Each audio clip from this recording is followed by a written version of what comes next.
अस्सलाम वालेकुम। मैं हूं फैसल तारिड़। बिल आखिर जी आईनी तरमीम वाला ऊंट अपनी करवट बैठ चुका है। आईनी तरमीम के हवाले से बड़ी खबरें हैं। कैसे सेनेटर्स, वो जो अगवाशुदा सेनेटर थे, उनको यहाँ पे लाया गया, क्या उनसे सवालात किए गए और उनमें से कौन कौन सेनेटर बिका, कौन कौन सेनेटर जिसने वोट दिया और किसने वोट नहीं दिया। अब जजेस के साथ क्या होगा, सुप्रीम कोर्ट के चीफ जस्टिस की तैनाती किस तरह से होगी, हाई कोर्ट के जजेस को किस तरह से इंतकाम का निशाना बनाया जाएगा, हुकूमत की जानब से क्या कहा गया, अपोजिशन की जानब से क्या किया गया। तो लिहाजा आईनी तरमीम को लेकर बड़ी खबरें हैं जो पार्लियामेंट के बाहर से मैं आपके सामने रखने जा रहा हूं। ये पीछे आपको सिक्योरिटी नजर आ रही है, दाएं जानब भी, बाएं जानब भी, पीछे भी, एफसीबी, कानून नाफिज करने वाले अदारे भारी तादाद में मौजूद है। और यहाँ पार्लियामेंट तक पहुंचना एक बड़ा इम्तिहान है, क्योंकि सिर्फ रेड जोन ही नहीं बल्कि जो स्टैंडर्ड रेड जोन है वो भी इस वक्त सील है। तो लिहाजा जाहिर है ये पिछले कई दिनों से एक्सरसाइज हो रही थी, मुलाकातें, मौलाना के पास जाओ, मौलाना से के पास से वापस आओ, तो ये जो सिलसिला चल रहा था बिल आखिर अपने अंजाम को पहुंचने जा रहा है। पीटीआई कामयाब नहीं हो सकी ये आईनी तरमीम रखवाने में, और इमरान खान की बड़ी वाज़िया हदायत थी, उनको इग्नोर किया गया। अली अमीन गंडापुर तमाम मुजाहिरीन को लावारिस छोड़कर जिस वक्त वापस चले गए थे, उसी वक्त ही आईनी तरमीम के हवाले से आईनी तरमीम में जान पड़ गई थी। और पीटीआई जो है वो बहुत पीछे बजाहिर, तो मैंने पिछले वीलॉग में भी आपको बताया और खबरें भी हैं कि देखिए ये जो तरमीम है ये मौलाना की तरमीम है, पीटीआई की रजामंदी के साथ ये तरमीम है, लेकिन ये तरमीम किसी ना किसी हद तक पीटीआई को भारी पड़ेगी। इस वक्त जो अंदर से खबर आ रही है उसके मुताबिक सेनेट के अंदर आईनी तरमीम पास हो चुकी है। अब आप पूछेंगे कितने सेनेटर्स से पास हुई। अब आपको 2/3 मेजोरिटी के लिए 64 सेनेटर्स चाहिए थे, जिसमें से 65 सेनेटर्स ने, यानी 65 ने, एक सेनेटर ज्यादा था हुकूमत के पास आईनी तरमीम के लिए, तो 65 सेनेटर्स ने इस आईनी तरमीम के लिए वोट किया है। पीटीआई के सेनेटर्स इस वक्त सेनेट को छोड़ के जा चुके हैं। सेनेट का इजलास शुरू हुआ, मुसवदा पेश किया गया, उसके बाद गुफ्तगू हुई, उसके बाद घंटियां बजी, प्रेस गैलरी खाली करवाई गई और जो मेहमान थे उनको भी बाहर जो है भेज दिया गया। राना सनाउल्लाह और अटॉर्नी जनरल के हवाले से भी मुतालबा किया गया कि इनको भी वापस भेजा जाए। पीटीआई के एमएनएज, खासतौर पर शेर अफजल मरवत वगैरह ने बड़ी कोशिश की कि वो भी किसी तरीके से सेनेट के अंदर पहुंच जाएं, ताकि अगर उनके सेनेटर्स को, पीटीआई के सेनेटर्स को लाया जाता है तो वो नारेबाजी या उनको रेस्क्यू कर सके, तो बहरहाल उनको अंदर जाने नहीं दिया गया। सबसे अहम सूरत हाल उस वक्त पैदा हुई जब बीएनपी मैंगल के 2 सेनेटर आसफ रोंजो साहब और नसीमा एहसान साहिबा को लाया गया। यानी ना पूछे आप मत पूछे क्या हालत थी उनकी। नसीमा एहसान ने मास्क पहना हुआ था, रोने वाली शक्ल, गमजदा चेहरा, गम से निढाल, मतलब आप इमेजिन नहीं कर सकते उनकी क्या सूरत हाल थी। सहाफियों ने सवाल पूछे और उन्होंने कोई जवाब नहीं दिया। ज़ाहिर जवाब था भी क्या बताती। सहाफियों ने पूछा कि आप ज़मीर बेच रही हैं, क्या कर रही हैं, पार्टी से बगावत कर रही हैं, कोई जवाब नहीं था। कुछ लोग थे उनके साथ, मास्क उन्होंने भी पहने हुए थे और पार्लियामेंट का, सेनेट का अमला भी था, तो उन्होंने सहाफियों से बदतमीजी भी की, झगड़ा भी हो गया। बहरहाल उनका मकसद यही था कि अब इनको ना छेड़ा जाए और ये जिस मकसद के लिए लाया गया है उस मकसद के अंदर कामयाब हो जाए। अब जब उनको पहुंचाया गया सेनेट के अंदर, तो सेनेटर नुशैर रहमान का और जो सेनेट का स्टाफ है उन्होंने कोशिश की कि नसीमा एहसान को हुकूमती बेंचों की तरफ बिठाया जाए, लेकिन वो जाके अपोजिशन बेंचेस पर बैठ गई। तो इससे एक सिग्नल मिला कि शायद नसीमा एहसान वोट नहीं करेंगी और वो खड़ी हो जाएंगी, स्टैंड ले जाएंगी। और इसी तरह से रोंजू साहब, उनको व्हील चेयर पर लाया गया। बहुत ही, यानी आप ये घर में बैठ के ये सूरत हाल देखना एक और है, और लाइव उन सारी चीज़ों को एक्सपीरियंस करना कि क्या उस वक्त सूरत हाल होती है। और रोंजू साहब, साफी ने पूछा कि आप महंगा साहब से बगावत कर रहे हैं, तो कोई जवाब नहीं था। जाहिर है व्हील चेयर पे, बीमार, डायलिसिस हुए हुए, कोई जवाब नहीं था। अख्तर महंगल साहब की सूरत हाल देखने वाली थी। मुसलसल कभी इधर जा रहे थे, कभी उधर जा रहे थे, दुहाइयाँ दे रहे थे और कह रहे थे कि ये वोट को इज्जत दे रहे हो, अब तो आपने बहुत ज्यादा वोट को इज्जत दे दी है, खुदा के लिए ना करें, खुदा के लिए ना करें। बहरहाल अनहोनी हो गई और आईनी तरमीम हो गई। और इसमें सबसे बड़ा किरदार, जिसे आप कहें मुतनाज़ा किरदार वो है पीटीआई का। आप कहेंगे पीटीआई का क्या कसूर है? कसूर ही पीटीआई का है।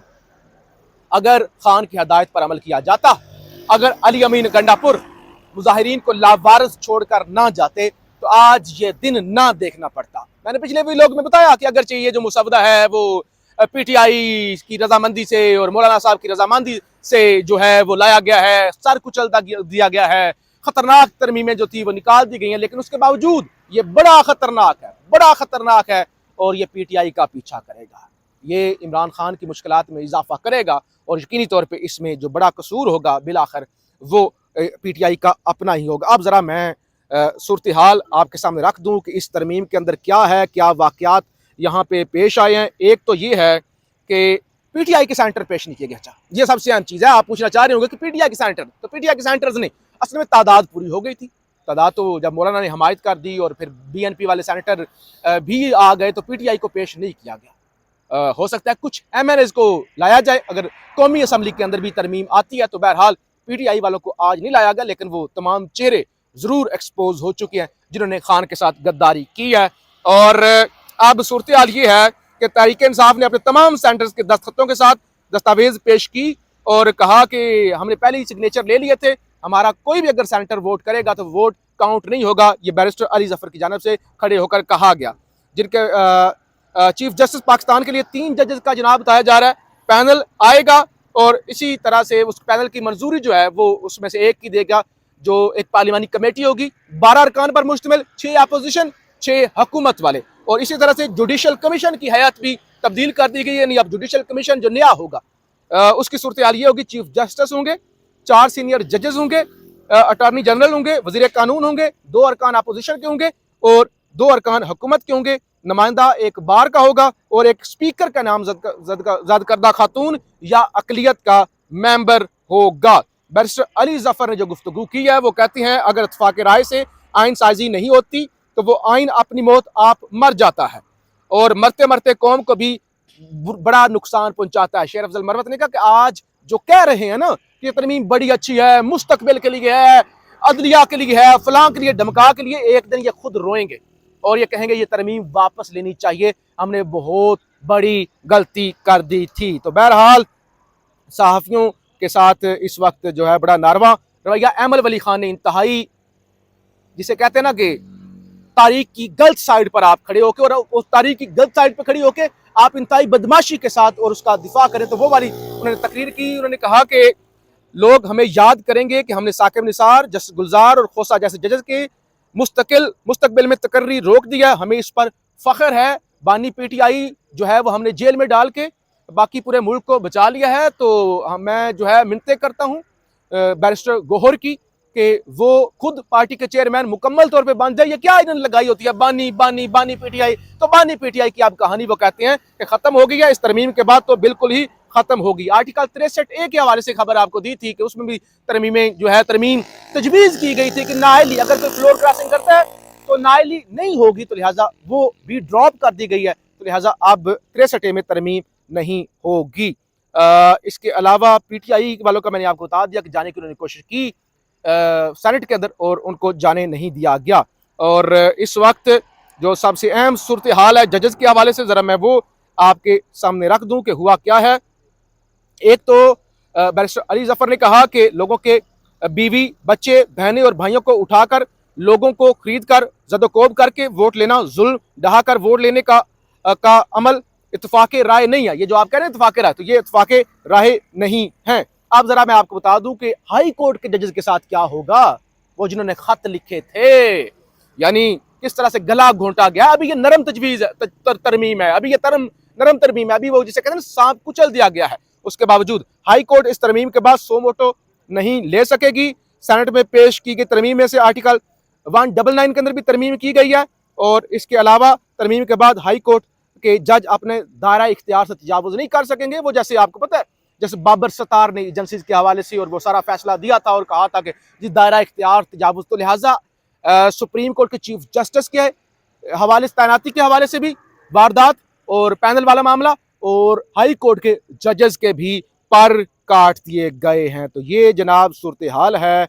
बहरहाल जो है वो अब तरीके इंसाफ का कोई भी फ्लोर क्रॉसिंग का सैनिटर मुर्तकिब नहीं हुआ, क्योंकि उनको लाया ही नहीं गया।